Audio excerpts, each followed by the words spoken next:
ప్రజల్ని ఎంకరేజ్ చేసే విధంగా మేము ఒక పారదర్శకత తీసుకొచ్చాం. ఇంకొక గొప్ప సంస్కరణ మేము తీసుకొచ్చింది, ఇది కేవలం రైతుల సహకారంతో జరిగింది. ఎందుకంటే మనస్ఫూర్తిగా రైతాంగాన్ని మనం అభినందించాలి, మన రైతు సోదరుల్ని. ఒడిశా లాంటి రాష్ట్రంలో 800 రూపాయలు అదనంగా ఇస్తున్నారు ఫైన్ రైస్కి. తెలంగాణ లాంటి రాష్ట్రంలో 500 రూపాయలు అడిషనల్గా ఇస్తున్నారు బోనస్ ఫైన్ రైస్కి. కానీ మన రైతులు ఎప్పుడైతే ఈ దొక్కా సీతమ్మ గారి స్ఫూర్తితోటి పాఠశాలలో చదువుతున్న మన బిడ్డలకి మధ్యాహ్న భోజనం పథకం కింద మేము మీరు అందించిన ఈ బీపీటీ ఫైన్ వెరైటీ రైస్ని మేము మన పిల్లల కోసమే ఉపయోగించుకుంటామంటే రూపాయి అదనంగా తీసుకోకుండా కేంద్ర ప్రభుత్వం రాష్ట్ర ప్రభుత్వం అందిస్తున్న కనీస మద్దతు ధరకే ఊహించని విధంగా 2,25,000 మెట్రిక్ టన్ల బియ్యాన్ని మన రైతు సోదరులు ఈ రోజున మనకి 41,000 ప్రభుత్వ పాఠశాలలు, 4,000 సంక్షేమ హాస్టల్లో 25 కిలోల బస్తాల్లో క్యూఆర్ కోడ్ ఎనేబుల్ బ్యాగ్స్ మేము పెట్టి రాష్ట్ర వ్యాప్తంగా ఒక అద్భుతమైన కార్యక్రమం సూపర్ ఫైన్ రైస్ మధ్యాహ్న భోజనం పథకంలో తీసుకొచ్చాం. ఇది కూడా భారతదేశంలోనే మొట్టమొదటిసారి ఇటువంటి సంస్కరణ ఎప్పుడు లేని విధంగా మా సివిల్ సప్లైస్ డిపార్ట్మెంట్ తీసుకొచ్చాం. ఈ కార్యక్రమాల ద్వారా మేము గర్వపడేది ప్రజలకి మరింత అద్భుతమైన కార్యక్రమాలు తీసుకెళ్లగలిగితేనే మా టీమ్ ఎఫర్ట్ యొక్క ముఖ్య ఉద్దేశం.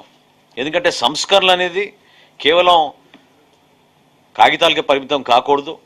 క్షేత్రస్థాయిలో మేము నిర్వహిస్తున్న ఈ కార్యక్రమాల్ని అంతిమంగా రైతుకి, మన బిడ్డల కోసం, మన కుటుంబాలందరికీ కూడా ఉపయోగపడే విధంగా మనం ముందుకెళ్లాలనే ఆలోచనతోటి మేము ఈ కార్యక్రమం చేశాం. భారతదేశంలోనే మొట్టమొదటిసారి ఆంధ్రప్రదేశ్కి ఒక ఉన్నతమైన స్థానం కలిగే విధంగా మీ అందరం కూడా కష్టపడి పనిచేసాం సివిల్ సప్లైస్ డిపార్ట్మెంట్ నుంచి. సిఎంఆర్ డెలివరీస్లో అంటే ఏదైతే ధాన్యం తీసుకుని కస్టమ్ మిల్డ్ రైస్ మళ్ళీ ఫుడ్ కార్పొరేషన్ ఆఫ్ ఇండియాకి మేము సప్లై చేస్తామో ఈరోజు భారతదేశంలో నంబర్ 1 స్థానంలో ఆంధ్రప్రదేశ్ నిలబడింది.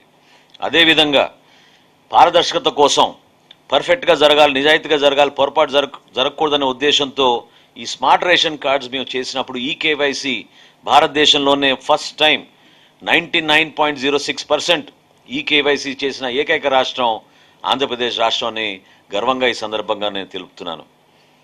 గత ప్రభుత్వం చేసిన అప్పులు, వాళ్ళు వదిలేసిన బకాయిలు ఏ విధంగా ఉండినాయో మీ అందరికీ కూడా అనేక సందర్భాల్లో వివరించాం. చివరికి రైతాంగాన్ని ఇబ్బంది పెట్టి వాళ్ళ దగ్గర కొనుగోలు చేసిన ధాన్యానికి కూడా డబ్బులు చెల్లించకుండా 1,674 కోట్ల రూపాయలు బకాయిలు వదిలేసి వెళ్ళిపోయారు వైఎస్ఆర్సీపీ ప్రభుత్వం, ఆనాటి ముఖ్యమంత్రి జగన్మోహన్ రెడ్డి గారు.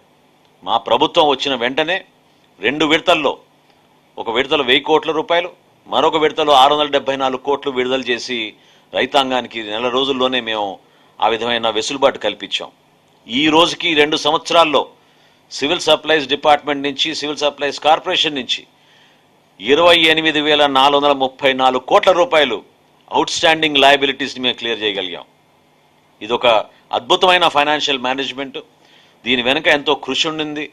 కొన్ని ఇన్నోవేటివ్ ప్రాక్టీసెస్ చేశాం. కేంద్ర ప్రభుత్వం సహాయం ప్రత్యేకంగా మాకు అందిస్తున్న సందర్భాల్లో మేమందరం కూడా మనస్ఫూర్తిగా నరేంద్ర మోడీ గారి ప్రభుత్వానికి, అక్కడున్న వివిధ శాఖలకి మేము మనస్ఫూర్తిగా ధన్యవాదాలు తెలుపుకుంటున్నాం. ఈ సంస్కరణలో భాగంగా దాదాపు ఏ రాష్ట్రం చేయని విధంగా ధాన్యం కొనుగోలు విషయంలో మేము నిలబడగలిగాం. ఇందాక నేను చెప్పినట్టు 48 గంటల లోపు 100%, 100కి 100% రైతాంగానికి మేము ధాన్యం కొనుగోలు డబ్బు వాళ్ళ ఖాతాలోకి జమ చేశాం. చాలామంది రైతులు ఆశ్చర్యపోయే విధంగా 5 గంటల్లోనూ 8 గంటల్లోనూ వాళ్ళ ఖాతాలో జమ చేశాం. ఈ ఖరీఫ్ మాసంలో, ఈ రబీ మాసంలో ఈ సంవత్సరం 24 గంటల లోపే 94%, ఇందాక నేను మీకు చెప్పిన లెక్క 31,000 కోట్ల రూపాయల ధాన్యం కొనుగోలు చేసిన దాంట్లో ఎక్కడ కూడా జాప్యం జరగకుండా మేము వీళ్ళందరికీ కూడా అందించగలిగాం. మా డిపార్ట్మెంట్ ద్వారా మాకు అందించిన సహకారంతో పాటు మీరందరూ ప్రతి సందర్భాల్లో కూడా కొన్ని సమాజంలో ఉన్న దురదృష్టకరమైన సంఘటనలు, ఈ ఫేర్ ప్రైస్ షాపుల దగ్గర నుంచి రైస్ డైవర్షన్ విషయంలో ఎప్పటికప్పుడు మీరందరూ కూడా హైలైట్ చేస్తూ ఉంటారు.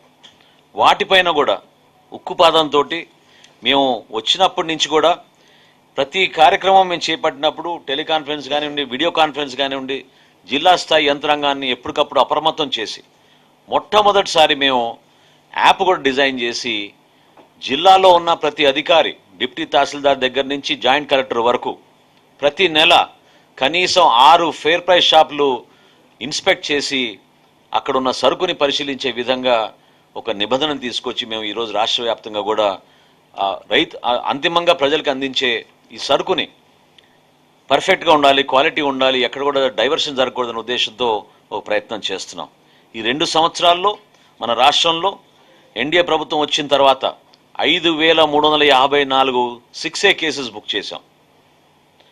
5,354 6A కేసెస్ బుక్ చేశాం.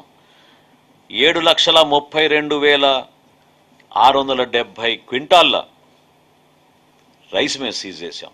ఇది ఒక రికార్డ్. సో ఎన్ఫోర్స్మెంట్ విషయంలో ఎక్కడ కూడా ఇబ్బంది కలగకుండా అంతిమంగా కన్జ్యూమర్ ఫ్రెండ్లీ విధానంలో, ట్రాన్స్పరెంట్ విధానంలో ప్రభుత్వం ఇంత కష్టపడి ఖర్చు పెడుతున్న ఈ డబ్బు ఎక్కడ కూడా దుర్వినియోగం కాకూడదన్న ఆలోచనతో మేము సంస్కరణలు తీసుకొచ్చాం. అందులో భాగంగానే గతంలో మీ అందరికీ తెలుసు, క్షేత్రస్థాయిలో ఉన్న MDU వ్యాన్లు దాదాపు